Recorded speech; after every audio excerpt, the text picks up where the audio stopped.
கர்த்தருக்கு பிரியமானவர்களே, கர்த்தர் இன்றைக்கு உங்களோட பேசவிருக்கும் வார்த்தையை கேட்கலாமா? நியாயாதிபதிகள் 10ஆம் அதிகாரம் 16ஆம் வசனம்.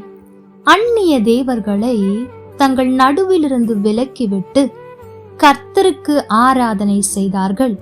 அப்பொழுது அவர் இஸ்ரவேலின் வருத்தத்தை பார்த்து மனதுருகினார். எனக்கு பிரியமான தேவ பிள்ளைகளே, நீங்களும் நானும் ஆராதிக்கிற தேவன் மனதுருகுகிற தேவன்.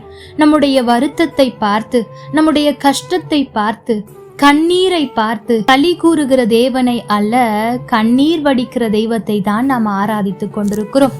ஒருவேளை நாம் நேசிக்கிறவர்கள், நம்மோடு கூட இருக்கிறவர்கள், உறவினர்கள் நாம் கஷ்டப்படும் போது, நாம் வேதனைப்படும் போது, நாம் முடியாத சூழ்நிலையில் புலம்பிக் கொண்டிருக்கும் போது அவர்கள் களி கூர்ந்து கொண்டிருக்கலாம். ஆனால் தேவன் அப்படிப்பட்டவர் அல்ல. நாம் கஷ்டப்படுகிறோம் என்று நாம் நினைப்பதற்கு முன்பாகவே அவர் நம்மை எப்படியாவது மீட்க வேண்டும் என்று நினைக்கிற மனதுருகுகிற தெய்வத்தை தான் நாம் ஆராதித்து கொண்டிருக்கிறோம். இந்த இடத்திலும் வசனம் சொல்லுகிறது, இஸ்ரவேல் ஜனங்கள் மிகவும் கஷ்டப்பட்டு கொண்டிருந்தார்களாம். அவர்களுடைய வருத்தம் கொடியதாயிருந்தது. அப்படி அவர்கள் வருத்தப்படுவதை பார்த்த தேவன் மனதுருகினார் என்று வேதம் சொல்லுகிறது. எனக்கு பிரியமான தேவ பிள்ளைகளே, அன்றைக்கு இஸ்ரவேல் ஜனங்கள் எவ்வளவோ பாவத்தை செய்தார்கள். அந்நிய தெய்வத்தை வணங்கினார்கள், ஆண்டவரை மறந்து விட்டார்கள், ஆண்டவருக்கு விரோதமாய் முறுமுறுத்தார்கள்.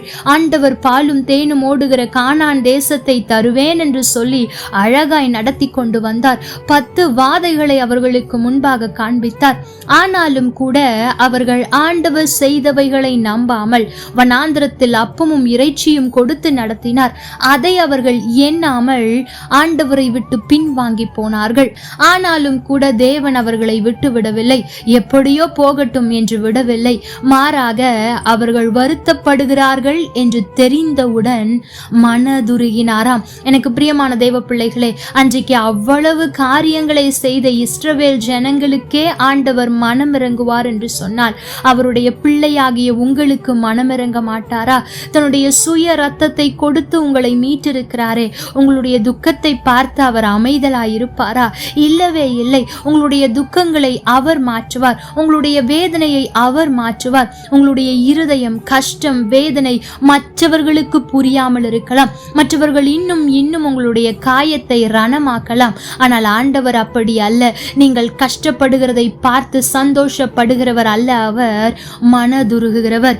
இன்றைக்கும் அவர் உங்களுடைய வருத்தத்தை பார்த்து மனதுருக அவர் ஆவலுள்ளவராயிருக்கிறார். ஆனால் அதற்கு நாம் செய்ய வேண்டிய ஒரு காரியத்தை வேதம் நமக்கு தெளிவாய் சொல்லுகிறது.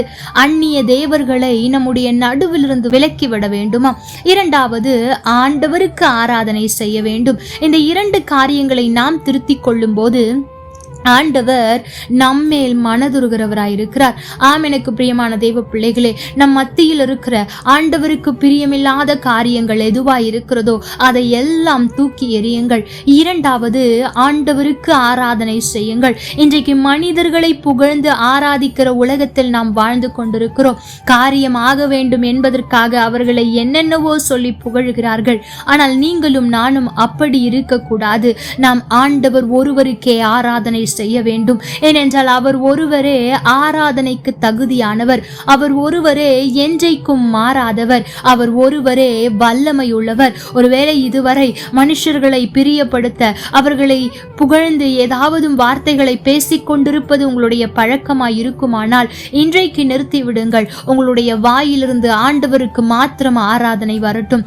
இந்த நாளில் அந்நிய காரியங்களை, அதாவது ஆண்டவர் விரும்பாத காரியங்களை உங்கள் நடுவிலிருந்து தூக்கி எறிந்துவிட்டு ஆண்டவருக்கு ஆராதனை செய்து பாருங்கள். உங்களுடைய எல்லா வருத்தத்திற்காகவும் அவர் மனதுருகி இறங்கி வந்து உங்களுக்கு அற்புதம் செய்வார்.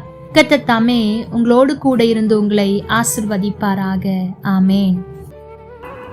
லைக் பண்ணுங்க, ஷேர் பண்ணுங்க, கமெண்ட் பண்ணுங்க.